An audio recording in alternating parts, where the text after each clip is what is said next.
xcode.case.com. And if you like this video, don't forget to smash the like button and share this video with as many people as you can. And if you're not subscribed to my channel yet, kindly do it so that you don't miss any of my videos. So without any delay, let's get started. And today we are going to learn about static factory methods in Java and the differences between them and constructors. So this video is gonna be very interesting. So without any delay, let's get started. Jump!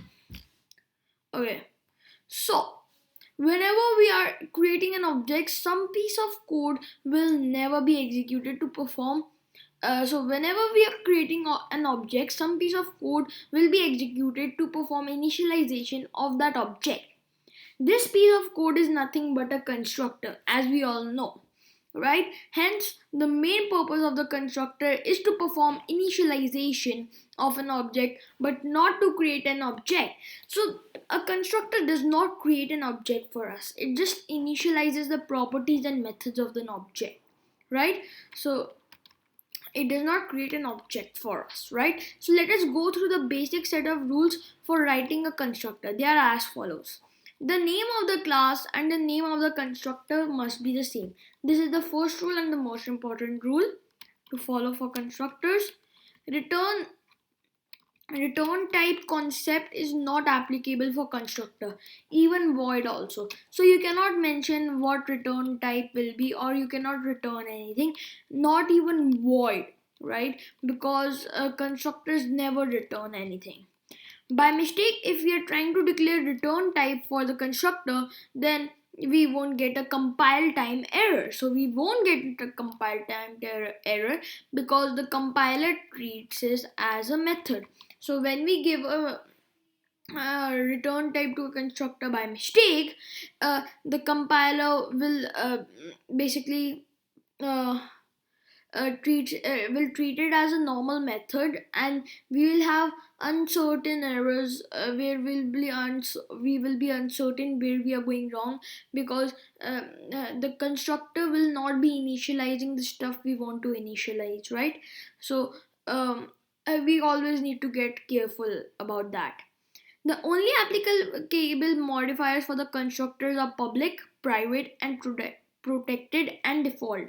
So these four modifiers are only applicable for constructors. If we are trying to use any other modifier, we will get a compile time error saying modifier name of modifier not allowed here, right? So like if we give static or final or anything over there, then we will get an compile time error saying that the modifier name of the basically, like if we give static, so it will give a compile time error saying modifier static not allowed here, right? So basically that is what it is. Like, yeah, so we can only mention public, private, and protected and default as our modifiers with a constructor, right? So now we have got an overview of a constructor. We'll see the default constructor. A compiler is responsible to generate the default constructor. So a compiler is responsible to generate the default constructor, right? If we are not writing any constructor, then only the compiler will generate the default constructor. So if we don't write any constructor, then only the compiler will generate the default constructor, right? So if we are writing a constructor, the default constructor is not generated. If we write a constructor manually, then the default constructor will not be generated, right? So the key points to note for default constructors are: it is always a no arg constructor. So basically this is the first key point, that the default constructor that is generated, it does not accept any arguments, right? The access modifier of the default constructor is exactly the same. So the access modifier of the default constructor is exactly the same as the access modifier of the class, right? So the access modifiers we give for the class, the default constructor has the same access modifiers, right? So it contains only the line super it is a no argument call to the superclass constructor. So in a default constructor, we just call the super method and give it no arguments, right? So by default in our default constructor, basically the compiler as the super command that will call the constructor uh, of the class that we inherited from, and it will not pass it any arguments, right? Right, so these were default constructors. Now we'll see exactly what static factory methods are. So by using a class name, if we are calling a method and if that method returns the same class object, then such type of method is called a static factory method. The static factory method are methods that return an instance of the native class. So they return an instance of a class, right? So the static factory method has names that clarify the code, unlike the constructors. So the constructor name is the same as the class name, but we can give any name to the static factory method. In the static factory method, we do not need to create a new object upon each invocation, right? If, for example, object can be cached and reused if required. So we can use so basically when using the static factory method, we do not need to create a new object upon each invocation again and again. Objects can be cached and reused if required. So they can be cached and they can be reused if it is required. We can also return the subtype of the return type. So we can also return the subtype. I think subtype means that, like, as basically, I don't think, why did I say I think, subtype is the class that is inheriting, the class that is inheriting from the class, right, in which we have our static factory method. Okay, so let's see a program, Java program, to showcase difference between constructor and static factory method. So over here we are importing all utility classes from java.util package, importing all input output classes, right? So we are importing these two things. Then we have a main class. In this we have a method one, static factory method returns, static factory method returns an object of this class. So over here we have a static factory method, right? So it has a modifiers public static, and it is returning us an object of the main class, and its name is value of, and it is accepting two arguments, two float arguments, one is real and one is imaginary, and it is just returning a new main object and passing it real and imaginary. So it is passing it because the constructor that we will be making will accept two arguments, right? So caller cannot see this private constructor. The only way to build a main is by calling the static factory method, right? So if you want to create an object of this class, the only way you can do it is by using the static factory method. So in our constructor we are accepting two arguments, so that's why we passed these two arguments to our main class, because our constructor is accepting them, and it is just initializing them. Whatever it gets, it is just creating a real property and giving it the value of real. Then it is creating, basically it is initializing the imaginary property and giving the value of imaginary. And we have basically created these two variables over here, and these are private variables, right? So they can be accessed only in the class. Okay, and now we have a main method, right, in which what we are doing, we are creating an object of a main class, that is this class only, right? Its name is n, and its value is main dot value of. So we are calling value of and passing it 2 and 4. So now in the value of method, we are returning a new main object and passing it real and imaginary. So it is returning us a new main object and passing it 2 and 4. So now it is returning us a main object with a real property set, its value is 2, and an imaginary property set, its value is 4. And then what we are doing, we are just doing simple system.out.println n.real. So because the real property is set, we are able to access it, plus the plus operator, plus the n dot imaginary value, so that is also set, so that's why we are able to access it, plus I, right? So because these are private variables, and we have created the object in our class only, in the same class, that's why we are able to access these uh, properties, real and imaginary variables, right? We couldn't we could not, if we had some other class, we could not have accessed these variables because these have private access, right? So over here we'll see 2 plus 4, so 2.0 plus 4.0 I, right? So we will see 2.0 plus 4.0 plus I, because it converts. If you want to convert an integer to a float number, it will just do add zero point 0 after it. So it's doing 2.0.4 plus 4.0 I, right, as expected, right? So now we'll see the differences and the uses. So the constructor doesn't have, so now it is quite clear after seeing this example, right? But I'll just mention it.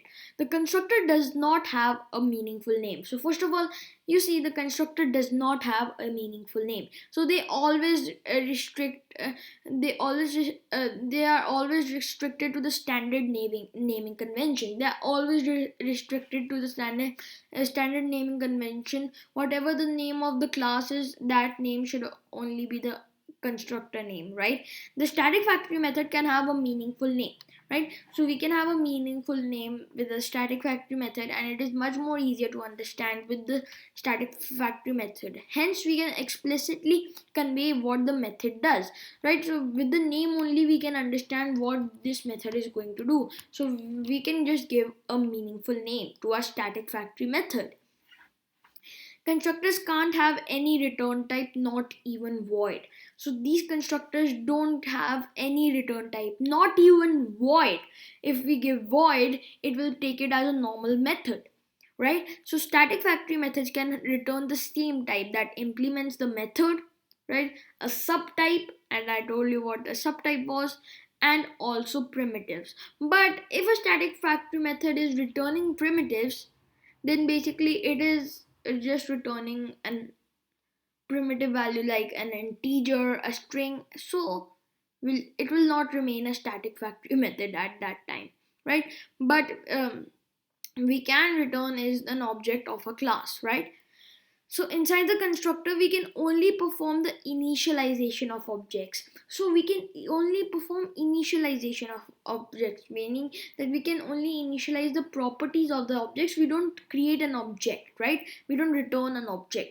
But inside a static factory method, other than initialization, if we want to perform any activity for every object creation, like increasing the count value for each object creation, we can do this in the static factory method, and this count value example will be below over here, right? So in our static factory method, instead of just doing initialization, we can do a lot more, right? Constructor always creates a new object inside the heap, so it is not possible to return a cached instance of the class from a constructor. So because it always basically creates a new object in the heap, it is not possible to return basically a cached instance of the class from a constructor.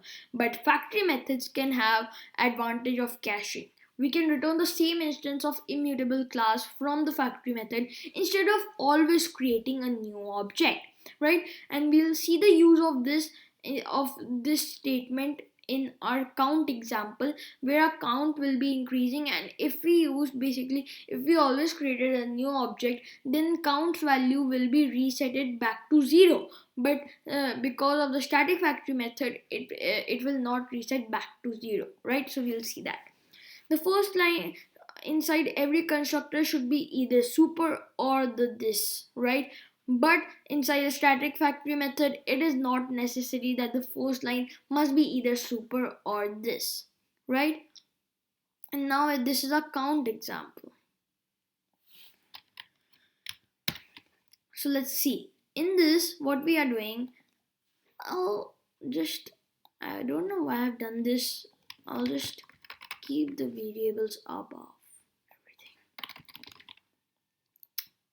Okay, so first of all, we are importing, then in our public final class main. So we have given final, that means that we cannot inherit from this main class, right? So we are creating two variables, private variables. There's a float float type. They will contain float. Basically, these are float type variables, and the name is real and imaginary. Then we are creating a public static variable. It is of int type, and its name is count, right? And then in a static factory method, we are accepting two arguments, real and imaginary. And what we are just incrementing the value of the count variable every time we call the value of method, and then we are just returning a new object of a main class, right? So in our then in our constructor we are accepting real and imaginary, right? So when we are passing when we are creating a new object, we are passing real and imaginary, right? So the constructor will get it, and it will just shred the property real and imaginary to the corresponding values real and imaginary, right? And then in a main method we are creating a main n equals main dot value of 2 comma 4. So over here you can see that we are using the value of method, and this is never resetting the value of count, it is just incrementing it. We are not resetting the value of count, and the count value is not resetting, so it is basically a counter for us that we can use every time. So like over here this is a counter, and this can we can just track how many objects of this class we have created. So in our main n we are creating an object of the class using the value of method, right? Then in n2 also we are creating an object of main using the value of method. So now when we are using the value of method, it calls this, so it increments count, right? And it returns a new main object, right? So now we have incremented count, and it is returning us a new main object, so that will come over here. And then this when we call it the next time, now basically nowhere we reset the value of count, so count will remain 1 for this instance. When it had set it to 1, it will remain 1. And now when we call this method once again, it will give us count. It will increment count, so it will now become 2, and in n2 we will have an object of our main class, right? So we have two objects of the main class, and just we are printing out n2 dot count, right? So if we print out n2 dot count, then we will see basically 2, because now n2's counts value is 2, right? Because first over here it was set to 1, so it was never reset, so we were never resetting it. So over here it became 2, and then we print out its value, so we get 2. If I just do main dot count, because it is a static variable, we can access it directly like this, then also it will bring us 2, because main count variable's value was never reset, right? We are never resetting it, so its value is 2, so it bringing us 2. Whereas if we created our object like new main,